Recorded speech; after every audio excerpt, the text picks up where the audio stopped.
మా పాలకుర్తి నియోజకవర్గంలోని పెద్దవంగర మండలం 2016లో ఏర్పడింది.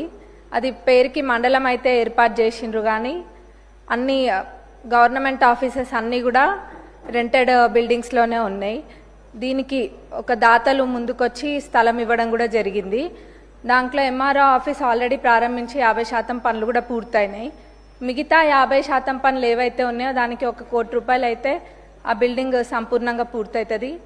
దానికి నిధులు ఇవ్వాలని సంబంధిత మంత్రివర్యులని అడుగుతున్నాం. అట్లనే అదే స్థలంలో ఎంపీడీఓ ఆఫీస్ నిర్మించడానికి కూడా ప్లేస్ ఉంది కాబట్టి దానికి కూడా శాంక్షన్ ఇవ్వాలి, ఆ నిధులు కూడా ఇవ్వాలి. అక్కడ పోలీస్ స్టేషన్కి కూడా స్థలం లేదు.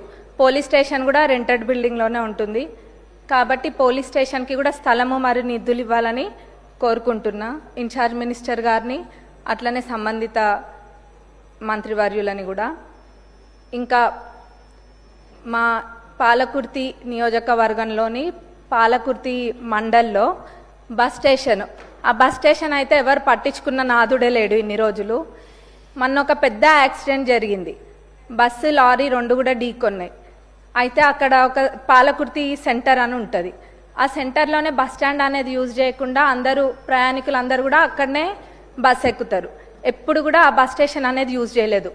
మన ప్రజాప్రభుత్వం అధికారంలోకి వచ్చినాక అక్కడికి వెళ్ళి అదంతా క్లీన్ చేయించి ఇక్కడ లేదు బస్ స్టేషన్ ఇక్కడనే వాడాలి, రోడ్ పైన ఉంటే ప్రమాదాలు జరుగుతాయని చెప్పి అక్కడ దాన్ని ఏదో అట్లా నడిపిస్తున్నాము. కానీ అక్కడ డెవలప్మెంట్ అనేది చాలా అవసరం. అది అస్సలు కూడా పరిస్థితి బాగాలేదు, శిథిలావస్థలో ఉన్నట్టుగా ఉంది.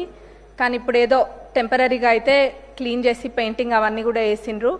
ఆ బస్ స్టేషన్ డెవలప్మెంట్కి నిధులు ఇవ్వాలని ట్రాన్స్పోర్ట్ మినిస్టర్ గారిని, ఇన్ఛార్జ్ మినిస్టర్ గారిని కూడా అడుగుతున్నా. అట్లనే అన్నిటికన్నా ముఖ్యంగా మా పాలకుర్తి నియోజకవర్గ ప్రజల చిరకాలపు కోరిక దేవాదుల కింద ఉన్న ఫేజ్ 3 ప్యాకేజ్ 6లోని పాలకుర్తి మరియు చెన్నూరు రిజర్వాయర్లది. దాని ద్వారా మొత్తము 77,890 ఎకరాలకి సాగునీరు అందియొచ్చు. ఇది ఎంత నిర్లక్ష్యానికి గురైందంటే గతంలో అసలు మొత్తము 20-30% పనులు కూడా 10 ఏళ్లలో ఎప్పుడు కూడా పూర్తి కాలేదు.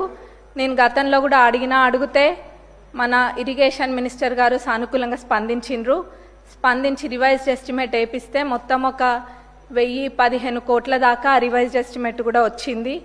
వారు దేవాదులలో ప్రత్యేక శ్రద్ధ చూపిస్తున్నారు మన ఇరిగేషన్ మినిస్టర్ గారు కూడా.